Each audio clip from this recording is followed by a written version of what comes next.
네, 반갑습니다, 여러분. 오늘은 우리 판 구조론에서 설명하지 못하는 우리 지각 내부의 현상인 플룸의 현상에 대해서 이야기를 해보려고 합니다. 자, 플룸 구조론이라고 얘기를 하는데, 자, 판의 경계를 제외하고 판 내부인데도 불구하고 화산 활동이 일어나는 부분들이 있어요. 가장 대표적인 부분이 우리 하와이라고 볼 수가 있겠죠. 그런 하와이는 판의 경계가 아니에요. 판의 내부이면서 꼭 순상지인 것만 같은데 여기에서 계속적으로 화산 활동과 지진 활동이 일어난단 말이죠. 그러면 이것을 설명할 수 있는 부분이 바로 무엇이냐? 플룸이라고 하는 것이다 라고 얘기를 해볼 수가 있습니다. 자, 판 구조론으로 설명할 수 없는 판 내부에서의 화산 활동을 설명하기 위한 학설이다 라고 볼 수 있죠.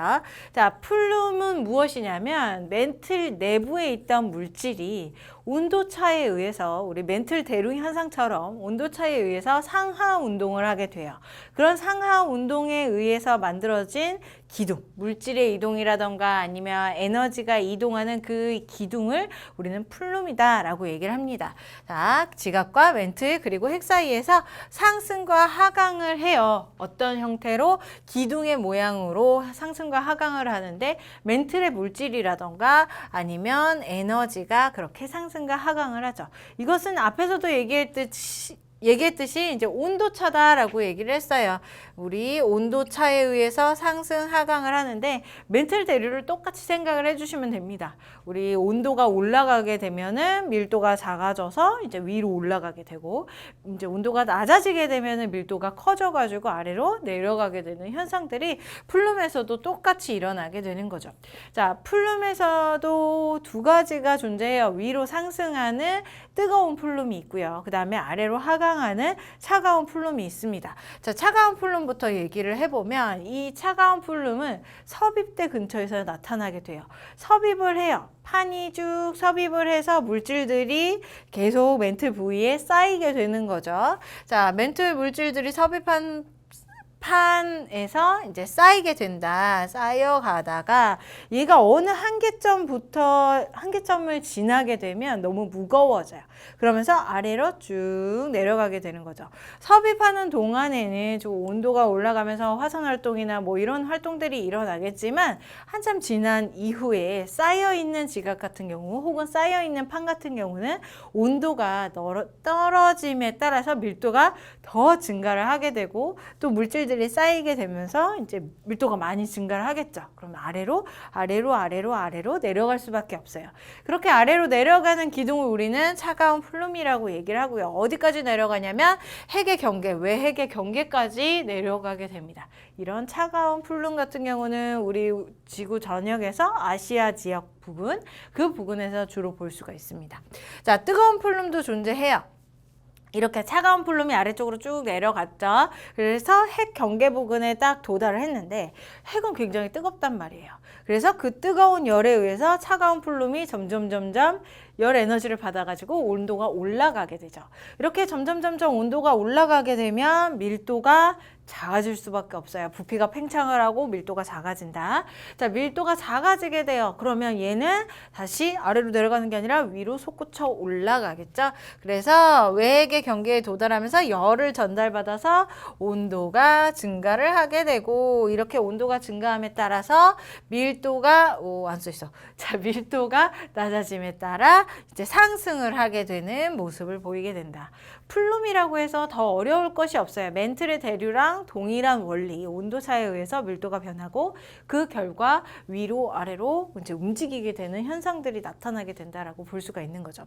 자, 이런 뜨거운 플룸 같은 경우는 지구 전역에서 뭐 남태평양이라던가 아니면 아프리카 내부의 아래쪽에서 주로 발견이 됩니다. 여러분들 교재에도 그려져 있어요. 그림이 그려져 있어요. 다음 페이지로 넘어가 보게 되면 여기 플룸의 모습이 전체적으로 나타나고 있죠.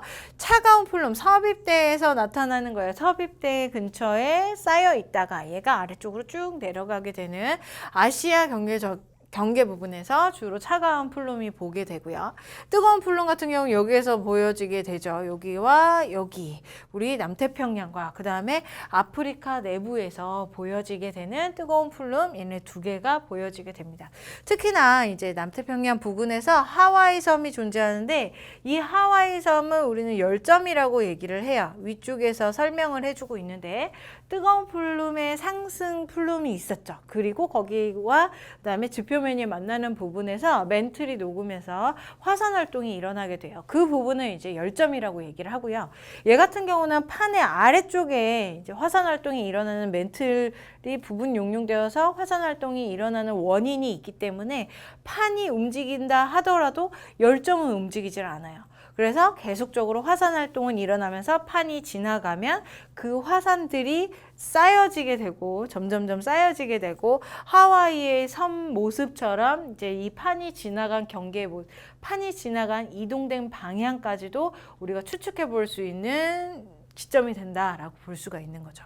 자, 그러면 이런 플룸은 어떻게 조사를 하느냐? 이 지구 내부를 파서 들어갈 수는 없으니까 우리는 지진파를 이용을 하게 됩니다. 지금 오른쪽에 그림이 나타나고 있는데 지진파를 이용을 하게 되는데 얘네들은 열을 직접적으로 측정을 하는 게 아니라 지진파의 속도를 이용을 하는 거예요. 자, 속도를 보게 되면 온도가 높게 되면 지진파의 속도가 느리게 진행이 되고요. 그 다음에 온도가 낮게 되면 지진파의 속도가 빠르게 여기 써있다. 빠르게 진행이 돼요. 그래서 빠르게 진행되는지 느리게 진행되는지 그 속도의 차이를 내가 비교를 해서 지구 내부에 있는 뜨거운 정도, 차가운 정도를 이렇게 촬영을 하게 되는 거죠.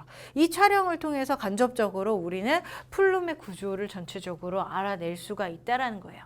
그리고 이런 플룸들은 무슨 역할을 하느냐? 특히나 뜨거운 플룸 같은 경우는 아주 대량으로 보이고 있죠. 그래서 이런 대량의 커다란 집단의 플룸 같은 경우는 이제 대륙을 갈라줄 수 있는 능력, 그다음에 대륙을 이동시킬 수 있는 능력을 갖게 됩니다. 그래서 대륙을 분리하거나 아니면 이동할 수 있는 효과들을 여기에서 발생시킬 수 있다라는 거.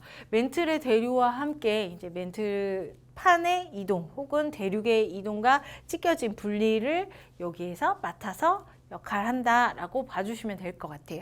자, 플룸의 내용은요, 우리 G2에서도 그렇게 자세히 나와 있지는 않았었어요. 그래서 이제 우리 개정이 되면서 플룸에 대해서 이 정도로 자세히 공부를 하게 되는데, 지진파에 대해서 기억을 하시고, 그 다음에 뜨거운 플룸과 차가운 플룸의 원리와 그 다음에 위치를 기억을 하시면 전체적인 문제를 푸는 데에는 어려움이 없을 거라고 예상이 듭니다.